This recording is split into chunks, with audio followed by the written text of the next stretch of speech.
everybody. Welcome to the podcast. With me today, we got the ghost host. You already know what it is. Today, we got episode 13. 13 episodes in. Really appreciate it. Yes, sir.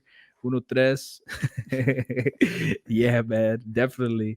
Or what is it? 14, and then it's 13. Calle 13. 13. But now we got a pretty good one for you guys today. Yes, sir. We had a chance to speak with, Jerrod Henry, Master Distiller from the Discovery Channel show. If you all haven't checked it out, make sure you watch it. I think it's season 1, episode 3.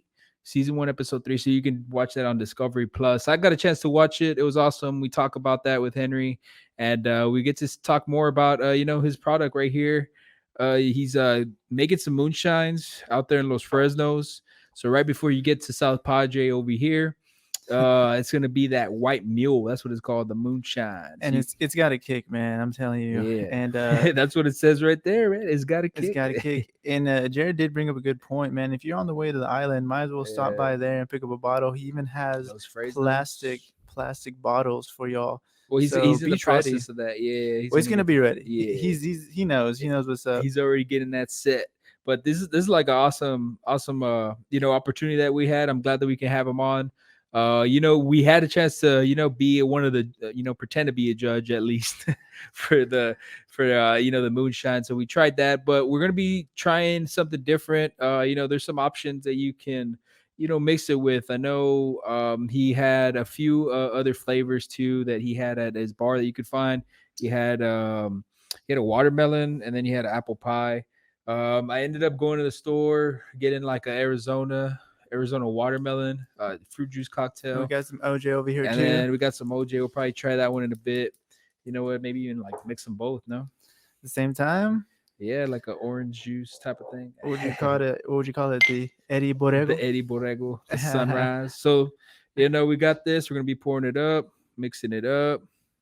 Yeah, and so this is moonshine. It's not, you hear moonshine and you immediately think, oh damn, this is that hard shit. And well, it is pretty hard, but actually it's surprisingly very, very smooth. Yeah, and a lot of flavors too, man. A lot of flavors, and honestly, I feel you could really mix it with pretty much everything. I think I put a lot of moonshine in this. Yeah, you're gonna need to pour that up, man, to kind of even it out exactly. But yeah, no, as I was mentioning, I think it's even kind of like a replacement, possibly could be for margaritas in regards to tequila. You switch it out and you put some of this in there. A Texas margarita, man. There you go. Yeah. And then right now I'm gonna try it with some OJ, but I have a feeling it's gonna mix really good with OJ as well. So I'm excited. It's just one of those things. But I love watermelon. Yeah, cheers. All right, man. Cheers, brother. I don't want to spill. Click. We'll add that effect in. The watermelon makes it a lot smoother. Oh yeah, 100%. Definitely though, it still has that kick, man. Mm-hmm. It gives you kind of a little chills, but it's doing. It's a good summer drink. Yeah, no, definitely huge summer drink. With that around the corner, and with summer, around the corner, definitely. Even the heat, man, it's been really crazy lately. So if you want to unwind a little bit by the pool or by the beach, just pour a little. And I think that's what we kind of talk about in the interview.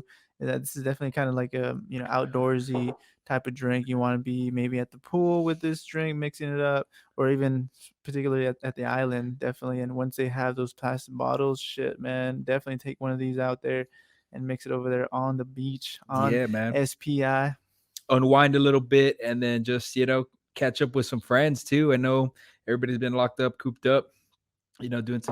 Trying to find ways to have fun and relieve stress. So this is the perfect opportunity. Drive to the island, even if you have like an RV or something. I know there's some people out there, you can drink in there, mix it up, and on the way it's $35, so it's not that bad. And they got a smaller one.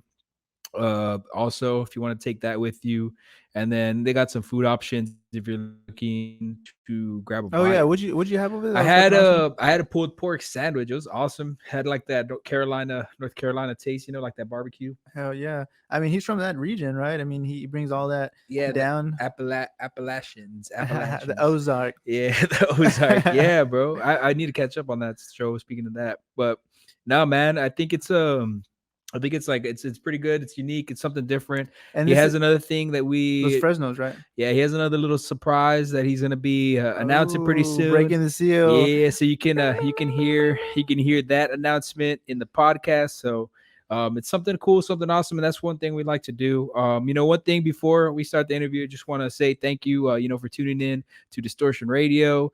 Thank you for also, liking us on Spotify, also on YouTube, Facebook, all the social medias. Really appreciate everybody's support.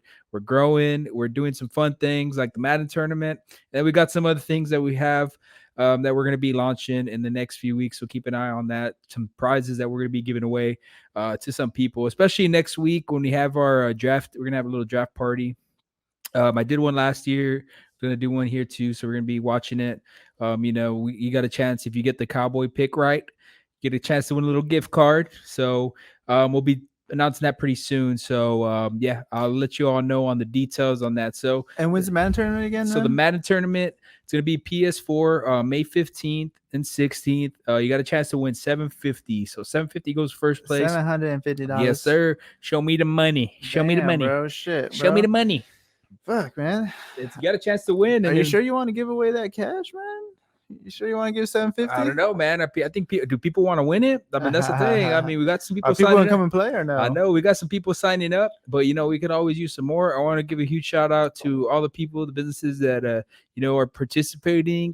They're actually going to be sending out some players too, some sponsors. So that's an opportunity we had to do. We'll be thanking our sponsors, every throughout the week as well. As we get closer to the Madden tournament. But I really want to just give a huge shout out to them for helping us out and making it happen.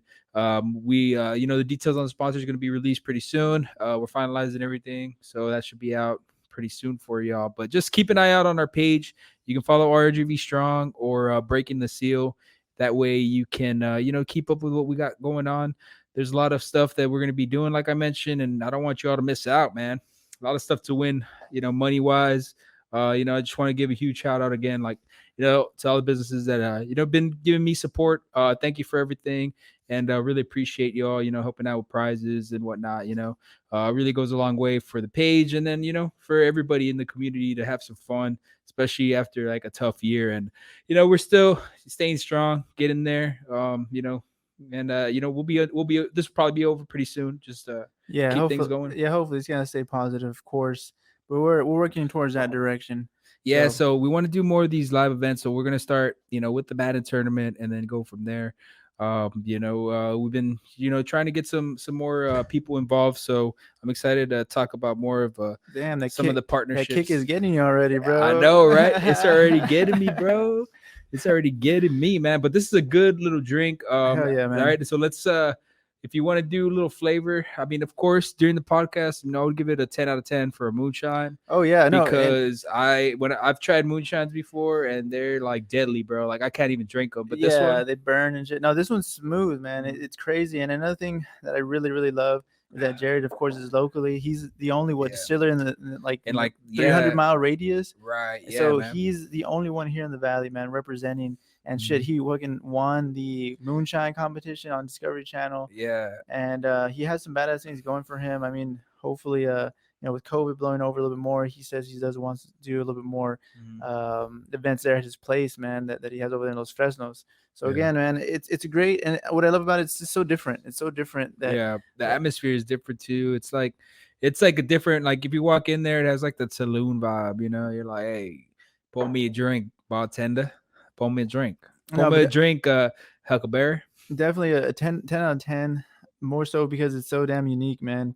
Again, like you said, exactly. Moonshines. When you hear it, it's like, oh, dude, fuck, you don't want to fuck with moonshine because that shit's gonna fuck you up. Yeah, but burns, this one, man. I mean, I'm like, it's so and especially smooth. like we can't say it in a local. Like, man, I hope some of these bars, catch wind of it and support, Jerrod as well. Oh yeah. But I really appreciate him joining on. And he has something else brewing, doesn't he? He has something else brewing, so keep an eye out on that. We talk about it, and man, just don't forget to like and share.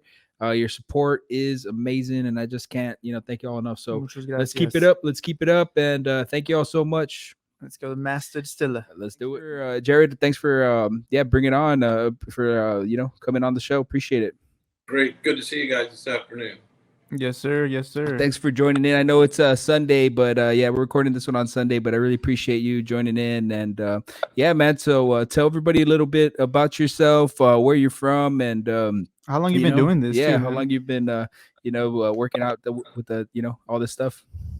Yeah, well, I come from South Missouri, over by Branson. I come from Ozark, Missouri, so I'm from the Ozarks, and I guess, well, in the Ozarks are up in the, with the hill people, everybody has got some kind of an outlaw, a moonshiner, or a preacher in their family. So, pick Hell one. yeah. Hell yeah. No, man, it's awesome that you got that set up too. So what brings you all the way down over here to South Texas, pretty much like the tip of South Texas, man? Yeah, I had a talk with the judge, and I guess we decided that the state of Missouri was just too small for me. And I got the green light to get the hell out of there, so I did. And I got on a broke-ass tuna boat in Destin, Florida, and landed here, Port Isabel, and never left. So yeah, that man. 21 years ago. So you crossed the Gulf of Mexico then on that did. boat? Yeah, I commercial fished for several years.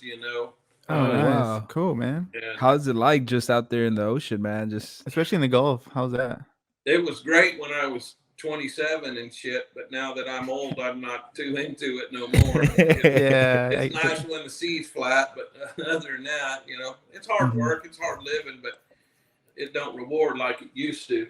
Used to pay real good, now it's just a dead industry. So one of those things. No, definitely, man. And then what led you into, just doing all this, creating Moonshine and starting the distillery? Well, I mean, the first job I ever really made money at, I was 18 years old, and down where we come from across the line in Arkansas, you still have dry counties. Mm-hmm. And anywhere you find dry counties, you'll find moonshiners. It's just the way that goes. I mean, it's economics. And so I used to haul moonshine across into Arkansas in the back of a '78 Mercury Cougar, and you got paid $75 and $25 for gas, and that was big money back in 1991 or 1990. That was good stuff. Gas was still 48 cents a gallon, 60 cents a gallon, man, whatever. So it was good. So it was worth it in the longer run, really. Yeah, but any close calls or anything like that, doing that? Well, I've been caught with liquor a couple times. Of course, I knew everybody in the county back then. It was a small Christian county. It was a small place, and I mean everybody knew everybody. And like I said, that ended up with me getting kind of blacklisted from Missouri.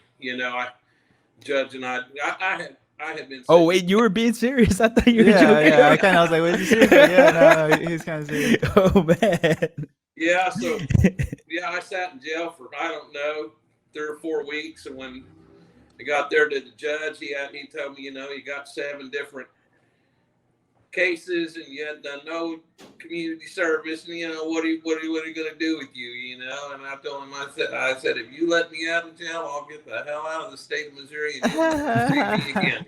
And he looked real hard for about 15 seconds and said, deal.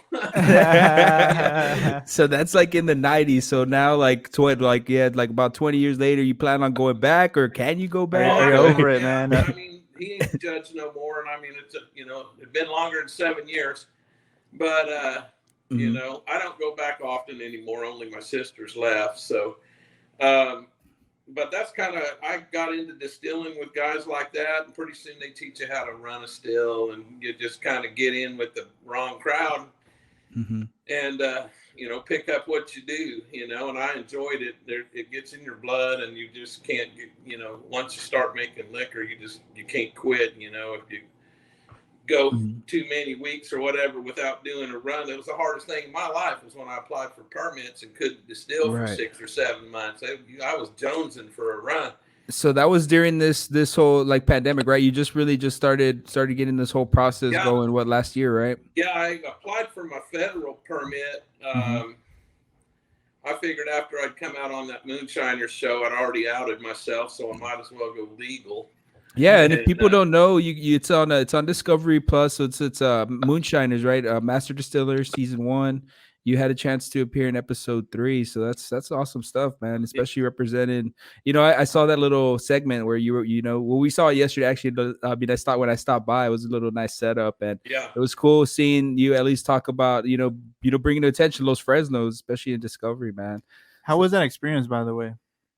it was fun, and I appreciate the opportunity. But you can't center your life around TV or whatever. Yeah. The thing is, I'm proud of it, and I enjoy meeting all the guys. I've known a lot of guys over in Appalachia for years, and got a chance to get in on that, so I took it. And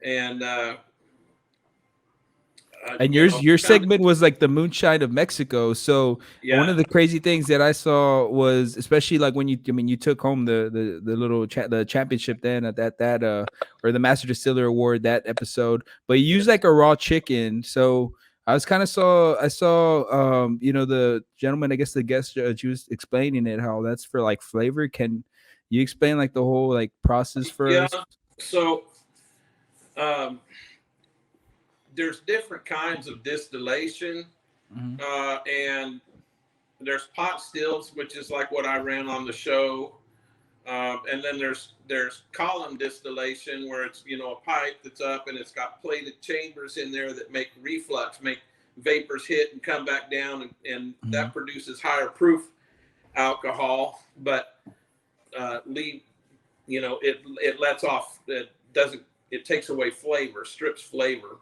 And then there's pot distillation with a thump keg, which is what I do here. I run a traditional Kentucky whiskey rig with a 110-gallon still with a 20-gallon thump keg. And let me see if I could pull that up. Explain more on that. Yeah, and so Mezcal de Pechuga is done in a pot distillation, and I have the attachment here with this one. I can run it just as a pot. That just means the kettle goes directly to the condenser or worm, and it leaves a lot of flavor, but you get lower proof. So when you do those runs, you double distill. And like kind of like this setup that can you see the little image that I pulled up like that? That's your setup, right? Yes. Yeah, that's the kettle right there, and then the down part going to the thump keg. When we pot distill, you will double distill and sometimes triple distill. And when each distillation, you lose more water. So you start out with 100 gallons of mash, and you do a pot distillation, and say you get 12 gallons of alcohol that you harvest, and you put it back into the pot and add a little bit of water to it and run it again. And so by that next run, you'll have half of what you have volume wise, but you'll have higher proof. And then Mezcal de Pechuga is a third distillation. And when you do that, you add all kinds of different fruits, nuts, grains, and stuff directly into the kettle of the still, directly into the still, or we call that part the kettle or the pot. And so you throw it all in the pot, and on that show I used 9 different fruits, grains, rice, star anise, and pineapple, orange. And some, too much of like citrusy type fruits or whatever will produce kind of a burn or a hotter liquor, and then and you're already high proof because you're going for that third distillation, so it's going to be high proof anyway. I think they didn't let you have a hydrometer on the show. You had to do everything by eye and smell and taste, but I would bet by that third distillation that was coming off of that still at 168 proof. Oh shit. 170 proof. So it was up there. You know what I mean? And the sugars can give it kind of a burny taste and mouthfeel. You hang the raw turkey or meat in there, and what that does is the fat drips in, and it smooths out that sugar that's causing the burnt. So it gives it more body, and it smooths out the hot in the liquor. Damn. Wow. Yeah. So I know like some of the judges, they were saying like it had like a peppery taste. So what is that like? That kind of like that? Is that like the kick? Yeah, I mean, a lot of these guys like, describe a peppery taste. Rye gives you kind of a peppery taste, and stuff like that. I mean, during that run, they never said anything of mine being peppery, and it certainly wasn't. I don't think Mezcal de Pechuga should be peppery, but that's how you do that. That's why you hang the turkey in there. A lot of people thought that was just a gimmick for the show or whatever. Yeah, but it really does make, like, even the judge was like, yeah, because even some of the other judges were like, oh, I've never seen that before, so that's kind of what made it stand out the most. But I mean, it makes sense. I mean, you're trying to make it as powerful as possible, and sometimes sugar kind of takes away from that, right? So yeah, when it's $200 a bottle or more, it better damn well be smooth, yeah, straight up. So we have so can you tell us a little bit about the process on especially, we have your bottle right here, so it's White Mule, right? White Mule. Yes, sir. Okay, so tell us a little bit about that, and how it works pretty much. Yeah, so White Mule is a very old term, and it basically it goes back to the 1700s, but it's referring to whiskey before it's put into a barrel. Okay. So the old names for it was, White Dog or White Mule. So that's the inspiration for it, pretty much. Okay. Yeah. So that was the name, White Mule, and everybody and their damn mom has a dog on their shit. So I White Dog. I came up with the "it's got kick" idea, and so no, it's unique. It's definitely unique, man. I like that whole "it's got a kick" and then a White Mule. I mean, never really seen that, and especially being like in the, close to the border, it makes sense. Yeah, definitely. Yeah. So it's a basically it's a corn whiskey. And we're gonna try some right here. Oh yeah, go ahead. So yeah, we make it with corn, malted barley, and corn sugar. Okay. And it is a smooth whiskey. It's a sipping whiskey, and it mixes well. It's kind of our flagship thing. We've kept it pretty simple since the pandemic, and we were already $50,000 in whenever everything hit, so we couldn't exactly back out. So we keep it simple. We have the White Mule as kind of our flagship, our Moonshine, and it serves as a base for mixes and that we have in house. It serves for our flavored moonshines, our apple pie, our blueberry cobbler, our hillbilly sour. Yeah, those I had a chance yesterday. Thanks for that too. The apple pie was well, man, you couldn't even taste the alcohol at all, man. It was really smooth, and yeah, man, it went down real smooth. So wait, hold up. There's alcohol in the apple pie. Is that what you're telling me? So you kind of you tell us a little bit about the apple pie. Yeah. So right now we sell a concentrate that we sell with our moonshine in a mason jar, and you're able to fill it up, and you can kind of adjust your proof back and forth, or we can help you with that. But generally what we sell out of house is about 40 proof, and we let you mix that, and that gets me out of a number of burdensome things with the government. If I mix it, I got to tell you and the government to what proof it is by 0.15%, which would make proofing it a nightmare. As soon as you put sugar and juice and things in there, gravity changes. You can't just read that with a hydrometer. You got to go through this series of distillations and measurements and all this crap that I certainly don't have the time to do. If I do it, it's between me and the Fed. If you do it, it's between you and Jesus. And so that's why we've done that. I've been through a 7-month process, and last week I got our apple pie recipe approved from the Fed, so I can start actually bottling it. Nice. So we're congrats. gonna have There we go. moonshines just to go out the door, you know, on your way to the island. Hey, kick in and grab. Yeah, Perfect, man. That's the setup, man, is like perfect too. Like you get a little even after late night. Like, do you plan on doing live music later on? Yeah, You know, as things open up and you the know, more pulled people pork start barbecue coming, was we're gonna good too, start man. expanding things, you know. Mhm. We have plans to probably, my insurance guy ain't real big on the idea, but whatever, to have a Red Ryder BB gun range, and you can go out there and have deploy it, you know, in the back with a knockdown targets and a BB gun range. Honestly, you know, I would No, go, bro. I would that's fucking go awesome. to Yeah, that. I think that people are looking for stuff like that, like especially like kicking axes. Have you heard of kicking axes? yeah, Yeah, like things like that are like, you know, it's BYOB too, so like people will go. But I think with something like that, that's an awesome concept. you're right. Like Well, BB, I I mean, would it's go all out there fun just to and shoot some games until cans. yeah, it's all fun and games till somebody gets their eye shot out. Yeah. That's why your Or insurance stuff. guy is. That's why he's like, you know, a little hesitant. I'm sure. It's a good idea until somebody's eye, right? Yeah. Yeah, But But tell us what we're looking for here. I know we smell like pretty much that liquor, man. Like you were saying, it's just pretty strong. much. It smells strong, man. So what Yeah. do we look for? Like we're gonna pretend to be a judge today. So how does it work? Or what? So you know, with your what you're kind of looking for with that is you smell it and it has like caramel notes.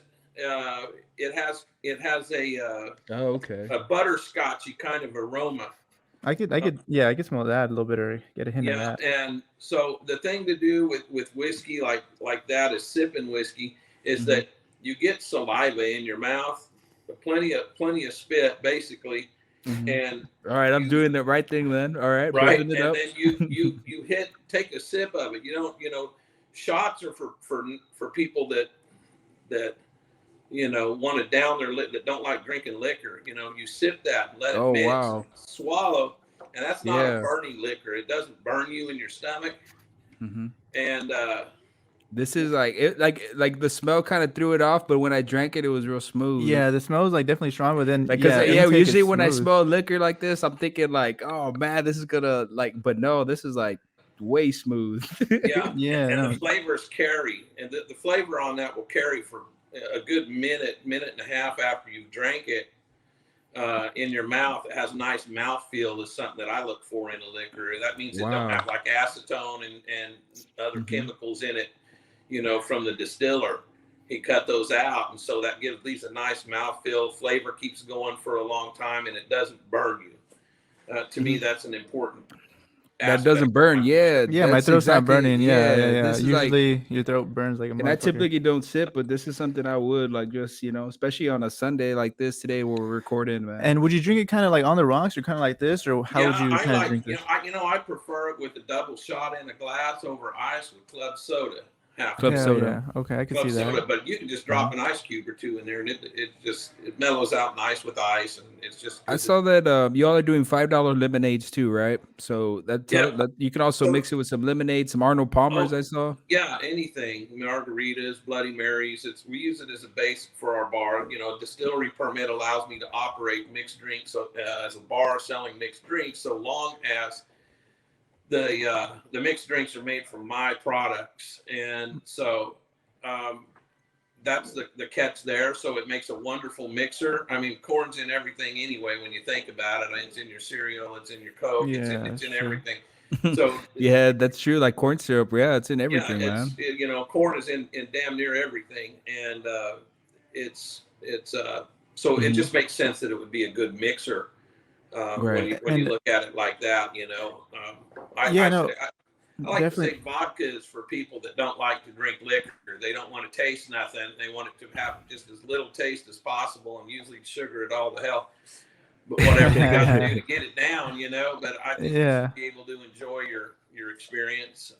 So I know you're planning on some other things too, like rum, right? I know that's one thing you mentioned yesterday when we met. So tell us a little bit more about that.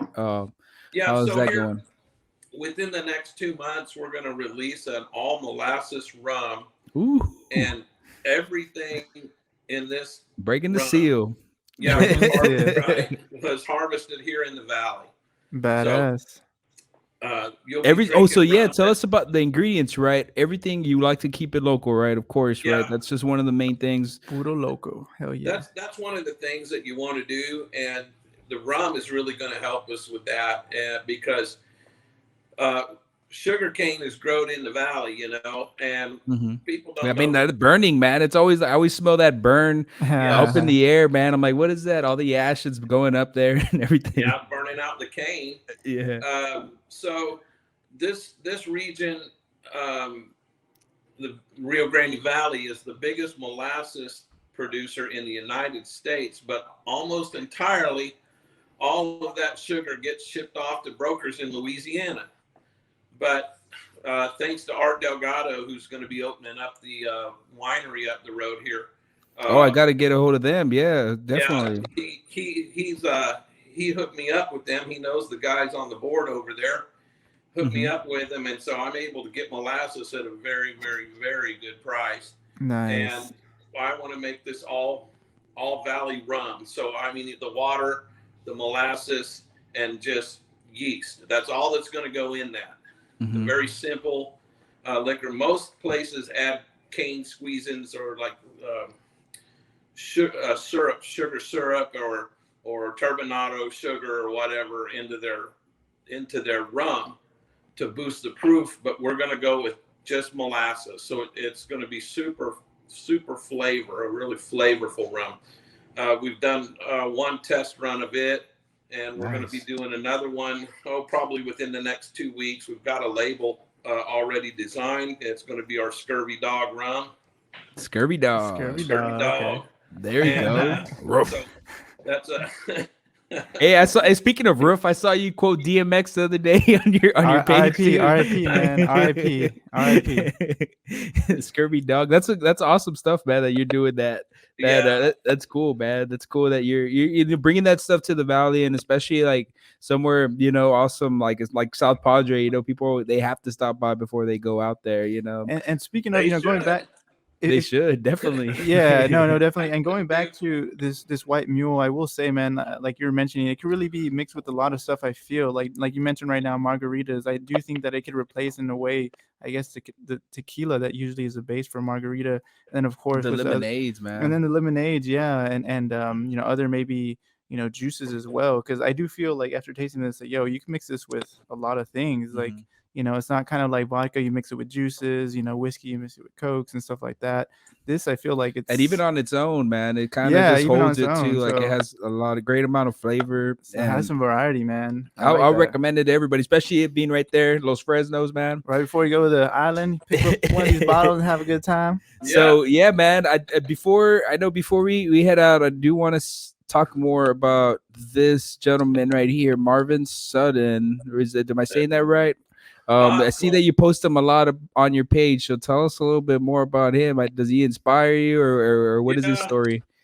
So, Popcorn Sutton was a guy from Maggie Valley, North Carolina, and he was a moonshine runner. He got caught with it a couple different times, but he made a movie, you know, you see it free on YouTube, called Last Damn Run of Liquor I'll Ever Make. And of course he was lying. But it's kind of like a good title, though. It's kind of like when you drink, like you go a night full of drinking, and next day you wake up, you're like, I'm never gonna drink again. Yeah, never do that shit again. So Popcorn made that movie, you know, and he kind of brought moonshine out of the sticks and into the open, you know. And so he kind of served as an ambassador for moonshine and moonshiners, which ended up after he died, though, the guys that he worked with still carried on the tradition, you know, and then it ended up getting picked up by Discovery Channel and McGilla Entertainment and turned into the Moonshiner Show. So he's kind of like the fire starter to that in a way, right? So he was kind of the catalyst for moonshining and moonshiners in the country. And the guys, Mark and Digger, you know, worked with him and ran liquor, and Popcorn was a front man a lot. You know, the other guys ran liquor and he was out selling. You know, when they caught him, I think they caught him with 800 gallons of liquor in the house. and That should be yeah, legal, man. Come on. exactly. That should be legal. What is You know, this, man? Come you on. know, that last still I think they got caught running was 1,850 gallons out in the damn woods. So him and JB Raider, I guess, were trying to put Jack Daniels out of business or something. Because, damn, that's a big still. Wow. Yeah, no. So this was like, yeah, man, this is crazy. Like, I want to see more like this. I love that. I don't know if that movie Lawless is based on anything true, but I kind of just like that those kind of days, the Prohibition days, where Yeah, that's based on the Bondurant family and the Bondurant brothers. They still have a distillery. Oh, really? They're a legal distillery.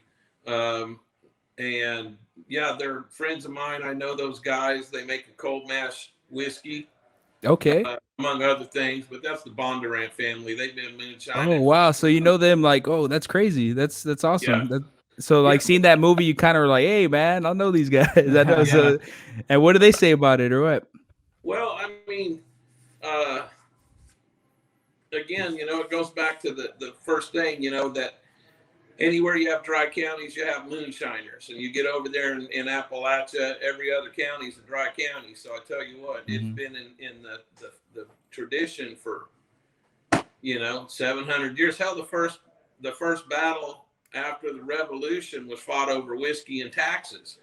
Oh, wow. You know, people don't know that. So running illegal liquor has been the lifeblood, one of the lifeblood lines in the country since before the country began, you know.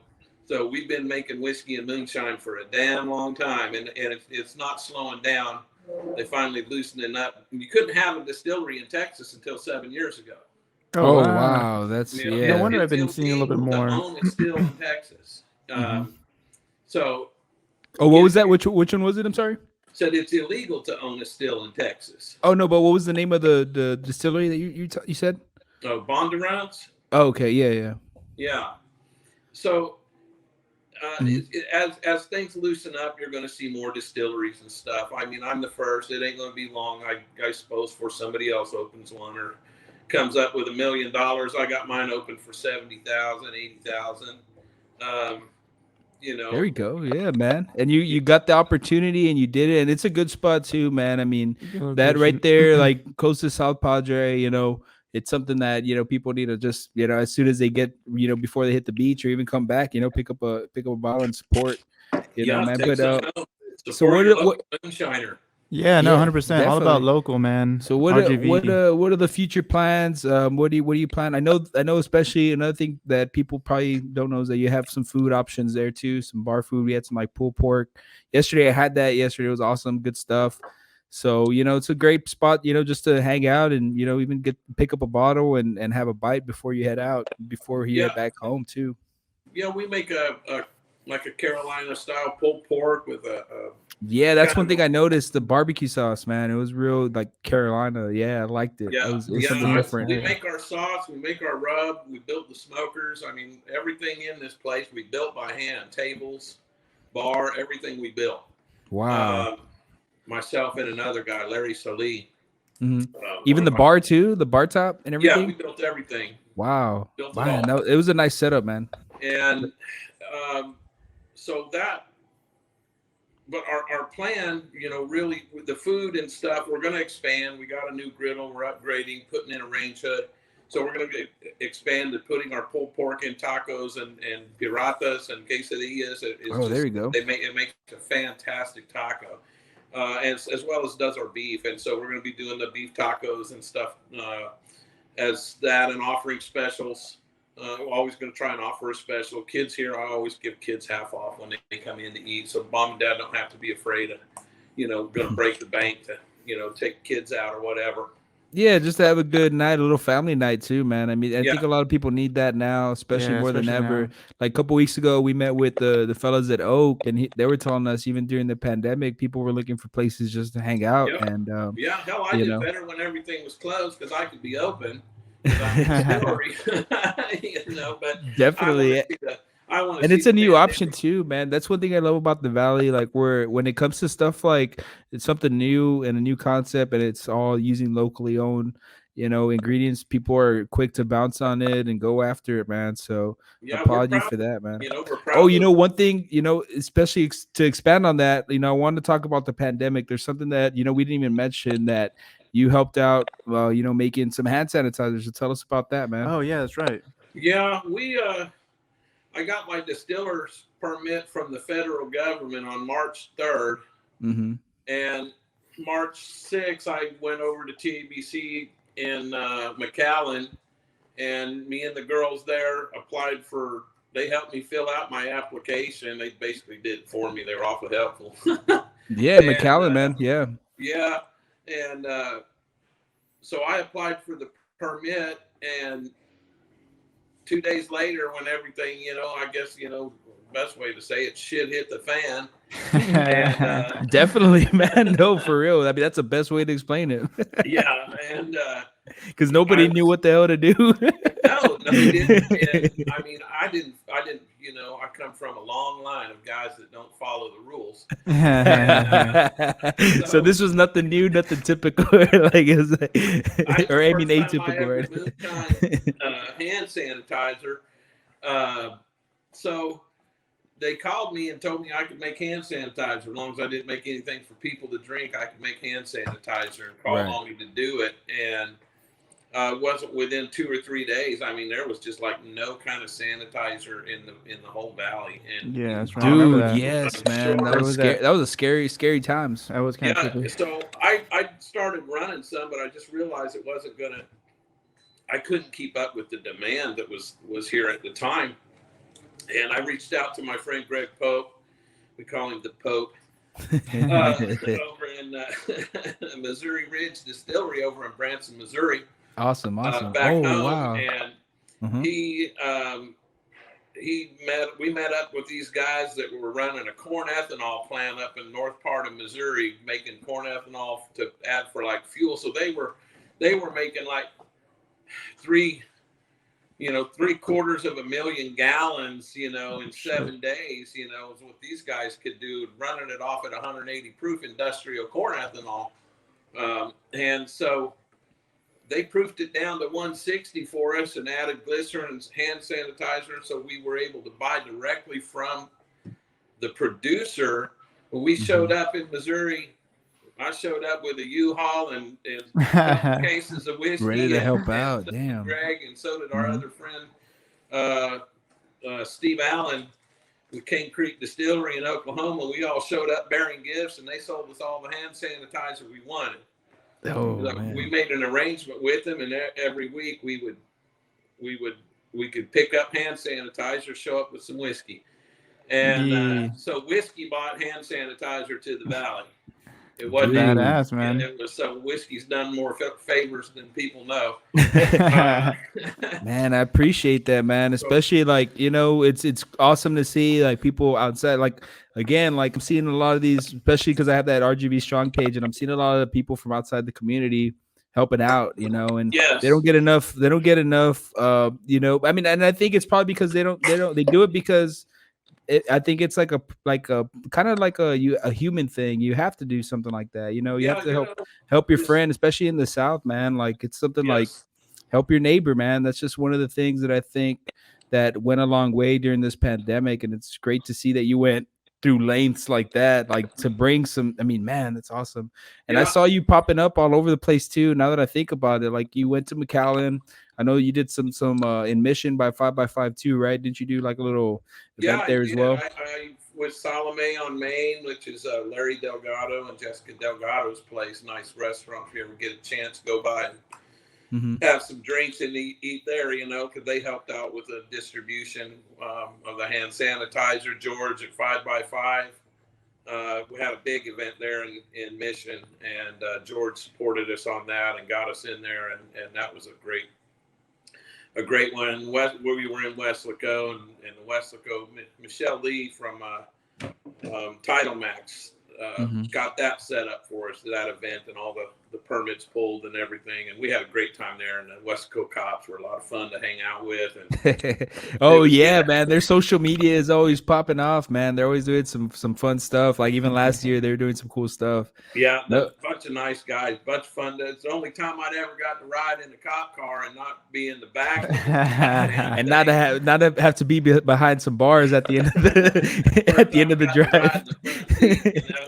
And the state troopers gave me a hat and a shirt and all kinds of stuff. I made a lot of friends. Made inroads with the cops, the ones here in our sheriff department and stuff. I donated here to our Los Fresnos to our EMTs and our police here. We donated a lot to the orphanages, some of the orphanages, some of the nursing homes that needed it.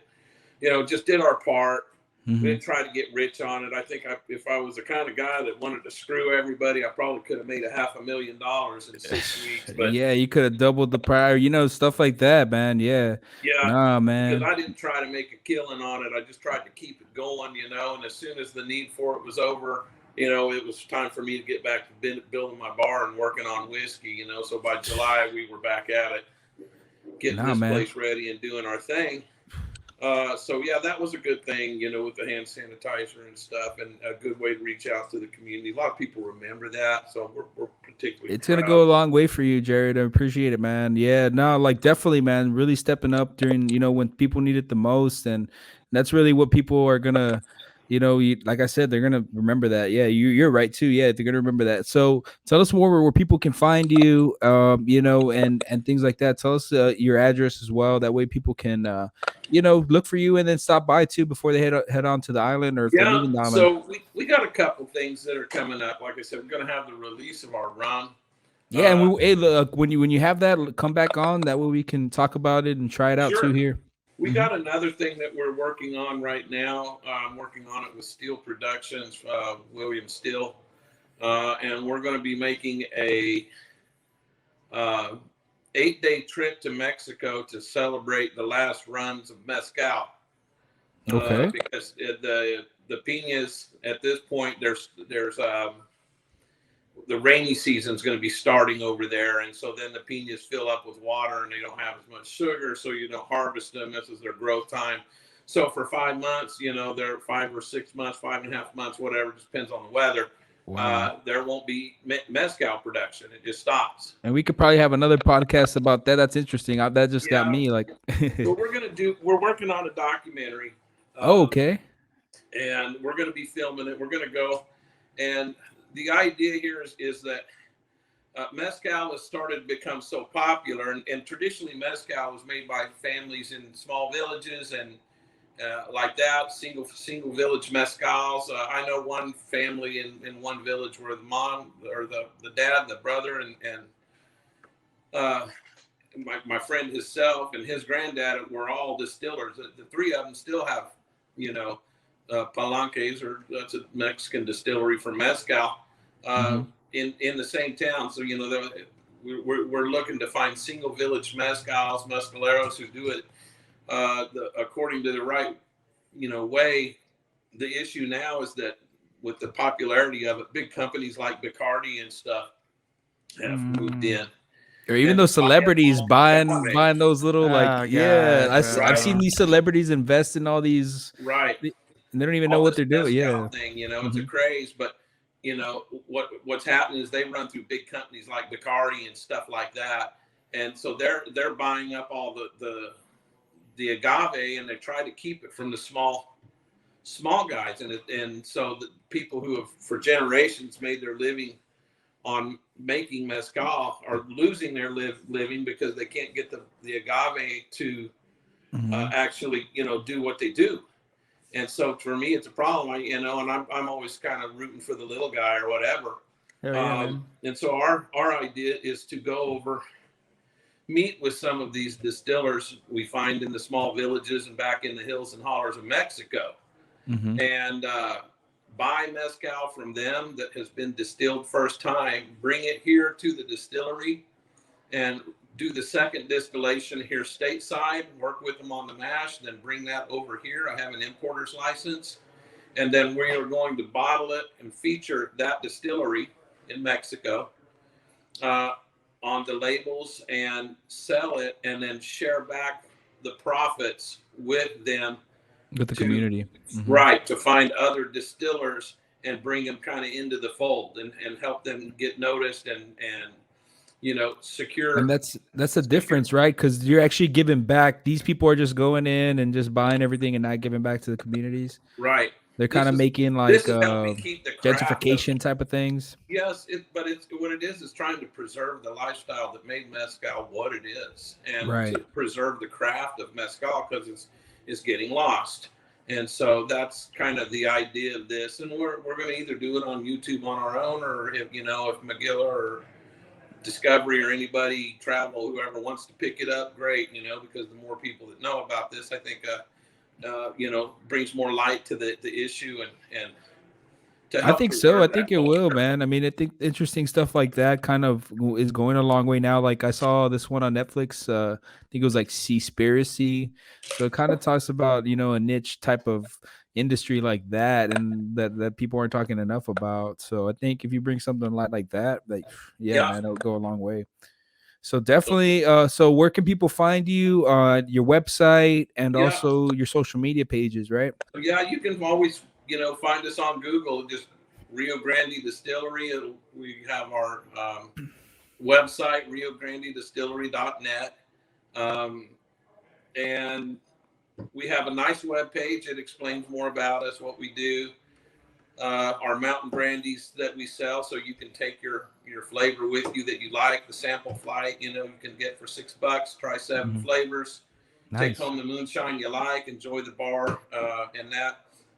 We're on Instagram under Rio Grande Distillery, and you got some merch too, right? You got some merch to sell as well, some caps, things like that. Yeah, we got some swag. You might as well. Hats and shirts, and they're all good looking, high quality stuff.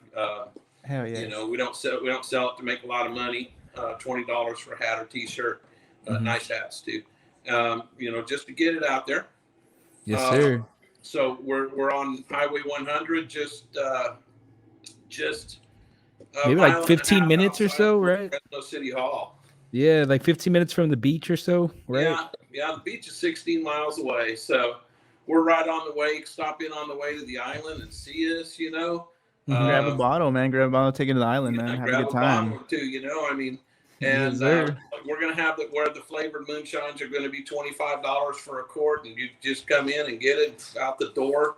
So we got our labels and stuff we're filing through, and I'm expecting to be approved by the feds on all that within 2 weeks. Nice. Hell yeah. Well, congrats, man. Now it's just come in, plastic bottle, beat safe, $25, and you get out. There you go. Damn, you already know.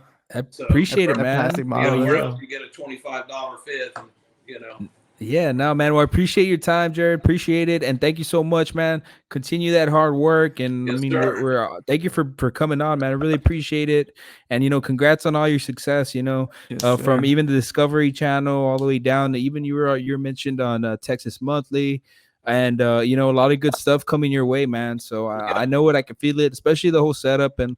We were even talking about yesterday, just the mileage, like the next closest distillery is not what you said, about a couple 100 miles away or so. Blanco, there's a little vodka distillery in Kingsville. I don't know if they're still open, but there was one there. But as far as that goes, we're the only one in the valley, and we're the southmost distillery in the United States. I dare somebody to come plant one further. Let's go. Definitely, especially with the experience like yours, man. You know what it takes. Especially living in those dry counties and everything, man. You know what people want and need. Right. But I appreciate it, man. I appreciate your time, and thank you so much for joining. You got it. Yes, sir. Thanks for calling me to do the show, and to all your audience and stuff. Thank you for watching. We appreciate it, and we look forward to seeing you one day. Yeah, man. We look forward to having you on again once we get that rum going in. Let's go, man. I'm down. I want to taste that. All right, man. We appreciate it. Yes, sir. Thank you so much. All right, everybody. Hope you enjoyed that episode. It's some good stuff. Jerrod, he has a lot planned out. He has that rum. So that was that little announcement we were talking about at the beginning of the episode. So when you get a chance, go Yes, make sir. sure to go pick up some of that rum. It's going to be some good stuff, and I like that. We're seeing these businesses around here, Especially taking it locally, to man. another level. Like, Hell yeah. we've never seen anything. Like you mentioned about Kingsville is the closest one. So it's just something that that we can see, and it's cool. It's cool to see that there's some innovation happening. Exactly, man. There's again, he's the only distiller here in the 200 250-mile radius or something like that. And as you know, Eddie mentioned that he is working on a rum. So Mm-hmm. shit, if this moonshine is dang, man, I just can't wait for that rum, man. That Woo. rum is gonna go fucking even harder, I'm sure, man. So Yep. looking forward to that shit. But speaking of Yeah, we just want to, we haven't talked about a lot of stuff for a while. We've had some awesome guests, and we want to give them as much time as possible. So we just want to go over a few things and catch up. There's a lot of stuff happening and going on. One of the things that one of the things that I'm ready and excited for is that Falcon and Winter Soldier season finale. So you could already tell they're leading up to a season 2. We haven't even hit the last episode, but you could tell there's going to be some loose ends. There has to be. And I don't mind it. It's something that's different as far as what's out there on TV. The action scenes are awesome. The Action-packed, story is like suspenseful. Especially the cameos. There's a lot of cameos. That are happening. You get to see a lot of cool stuff and a lot of storylines progress and character development from side characters that are gonna, you never thought that could carry a show or a movie. Yeah, like at that. Falcon, Yeah. You never thought that he would be able to carry the show like the way he has been, but no, he's definitely elevated his game. Mhm. And I mean, supposedly I read too that there's still some characters to be, I guess, released or shown in the finale. I'm thinking maybe it'll be kind of like WandaVision in the sense that fucking the new Vision comes out, another character finally comes out. So hopefully, Right. again, there's gonna be another new character from the Marvel Cinematic Universe come out in the season finale. Man, I'm sure there is. I have a feeling there is. Yeah, and even at that, or maybe like another surprise like announcement, like they're saying that lady. And it's funny because I've been thinking about that lady for a while. The from Seinfeld. What is her name? Lou Dreyfus. Something Dreyfus. I forgot her name. From Seinfeld. I forget. Yeah, but she makes a little cameo as a character that puts a team together, like the anti-Avengers, pretty much, like Thunderbolts. Okay. And Zemo is supposed to be like the head of that team. Dude, Zemo's badass. I really like his, I guess, character arc in this particular series, man. I mean, honestly, I kind of like Zemo. Even though he's done. He kind of made some sense, like in his arguments, and it's cool. It does, and you get to see that play out. Like that's the reason why his character is there to let you know, hey, what if this could happen? And we saw it with Walker's character.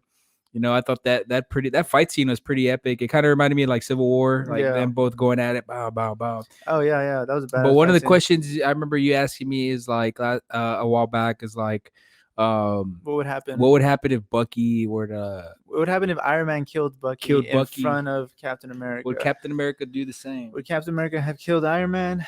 It would have been a crazy like storyline. I hope we get to see something like that in the What Ifs.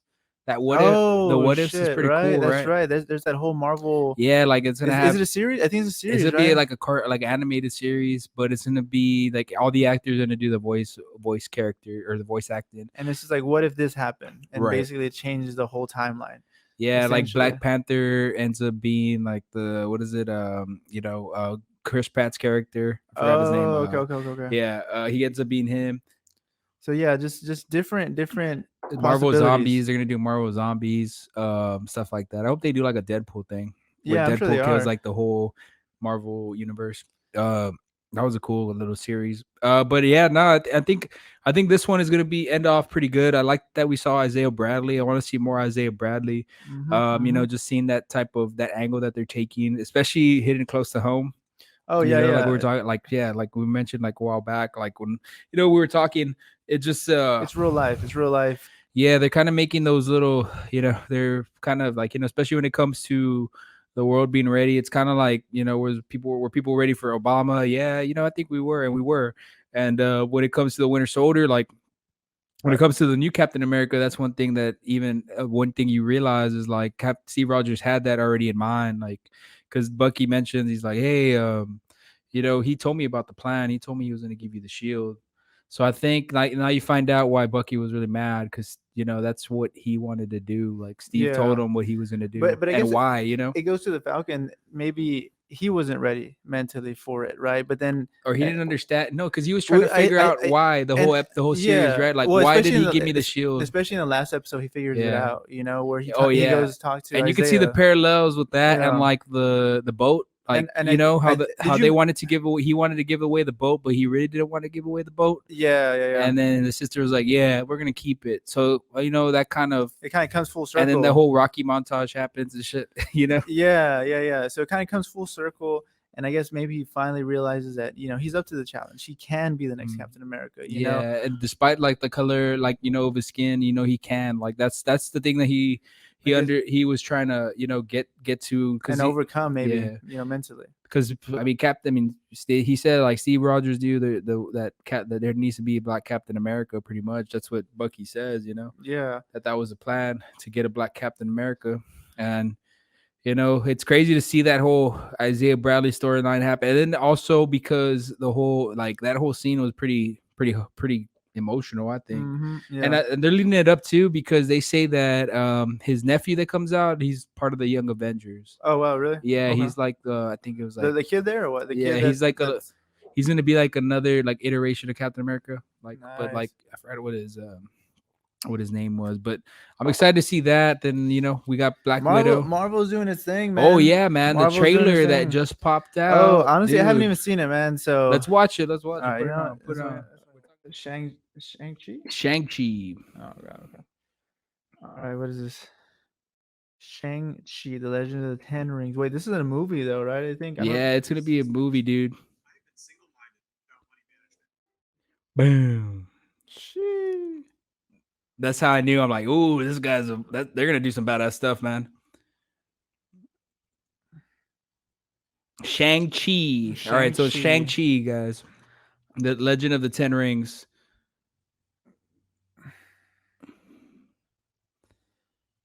Oh, this is like running over all these badass cars and shit. No, it looks pretty fucking badass, bro. It comes out in September. It looks exciting. I need to find out more about this character, but but apparently from what I dug in a little bit, he's one of the toughest warriors in the Marvel universe. So like just fighting wise, skill wise, pretty much like it's because it was around. They made him around the time when Bruce Lee was popping off. Oh, okay. Hell yeah. So they kind of based it off that. So he's So that's kind of crazy that Bruce Lee had a, I guess, influence in Marvel in some sense. Yeah, because they just got. I mean, at the same time, if you really think about it, like all their characters kind of, go off of what's happening around that time. Yeah, that is true. I mean, like, Captain America. I mean, it was World War II. Then you have Spider-Man. He was just trying to come up with creative stuff, and then this one right here, just coming out of nowhere. Around that time, it says it. Let's see, Master of Kung Fu and Brother Hand is a fictional superhero. He doesn't have any powers. That's the thing. Well, it looked like he did though. It looked like he had some fucking weird ass aura glowing off of him. I don't know if you saw that in his hands. Yeah, kind of like some tech or something. Maybe. Or if it could be like chi. You know what I'm saying? Like some type of chi or something. Let's see. The character was conceived in 1972. Acquire the rights to adapt the Kung Fu program. So they were trying to make a TV show, but then they just ended up doing this. And then he came out in 73 officially. And then yeah, man. So more about the character.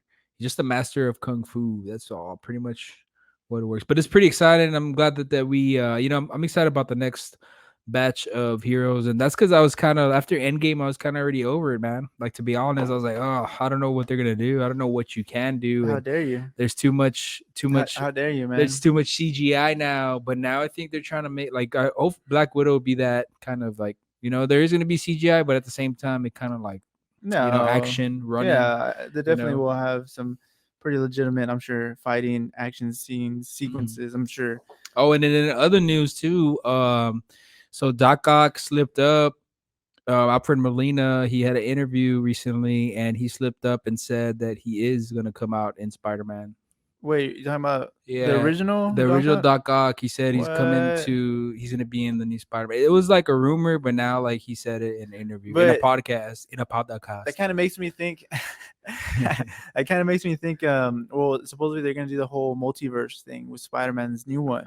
Yeah. So, and supposedly with Tobey Maguire and some of the previous Jamie Spider-Mans Foxx are already supposed to come said out. he's that, like he's already in it. Like he said it a So- while back. So it's kind of like, oh, So you're gonna have all these The different leaks are happening. Yeah, you're gonna have all these Spider-Mans and all these villains from other Spider-Mans come out. So that just, I think, 100% tells you multiverse. Is in the picture. multiverse, and then yeah, there's a lot of new action that's gonna come out. I'm just happy about that, and yeah, man. I mean, But yo, fucking aliens, bro. aliens, bro. So over the past couple weeks, I think it was last week too, man. Well, I don't know. I Some mean, out of this world stuff. Speaking of out of this world, and it's kind of, is it coincidence? Are they fucking listening to this podcast? listen bro? to the podcast, bro. Because no, we were talking about it. What, when we interviewed Noe, right? Yeah. A few episodes back, we're talking about all this stuff. You know, like hopefully they release shit, and sure enough, they're releasing. Should we get Noe back on the podcast? I think so. After they release some more shit, because they are gonna Yeah. release some more stuff, dude. Noe, So if you're listening, we'll get you on pretty get you soon, on man. again, man, We and want to you- talk about this. you let us know about this new, I guess, legitimate evidence that's being released from, the government. And Mhm. but yeah, so if y'all haven't been paying attention, reading the news, y'all have been living under a rock. There has been some confirmed sightings back in 2019 from the, our military out Mhm. there. I think what on the Pacific, some triangle shaped drones. So, So like they- when we had talked about it the last time, it was just the article, like it was just speculation. Mhm. And then a couple weeks later, Jeremy Video. Corbell, he's really like like he talks about UFOs. He's the one I all think the time. who released He's- that Bob Lazar. He's documentary. like Bob Lazar. Yeah, exactly. Yeah, he's Bob Lazar's anyway. He did a Joe Rogan interview and Bob Lazar was with him. So like I want to see what these people are saying. It's and on basically, today's show right basically here. he was saying, oh, there you go. Wow, it's a triangle. It's like, oh, I haven't really seen it like that. Oh, but you could see 3 points. Yeah, 1, 2, 3, and they don't know what the fuck it is.